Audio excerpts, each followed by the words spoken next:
What's up mga boss? So ito ngayon mga boss, panoorin natin si Inoue mga boss, no? Tirada niya ngayon mga boss. Pero bago yan mga boss, tanungin ko kayo mga boss kung impressed na ba kayo or believe or masasabi niyo na ba na malakas na talaga si Inoue. Ha?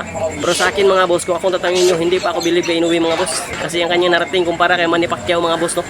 Hindi ko pa nakikita kay Inoue. Si Manny Pacquiao mga boss, sumalaban na patayan mga boss. Pero si Inoue, nakikita niyo ba na duguan mga boss? Or halos talagang pang last breath na ang kanyang ginagawa sa luna mga boss. Hindi pa mga boss, si Manny Pacquiao halos talagang halos maubusan talaga ng hininga mga boss sa bakbakan, ha?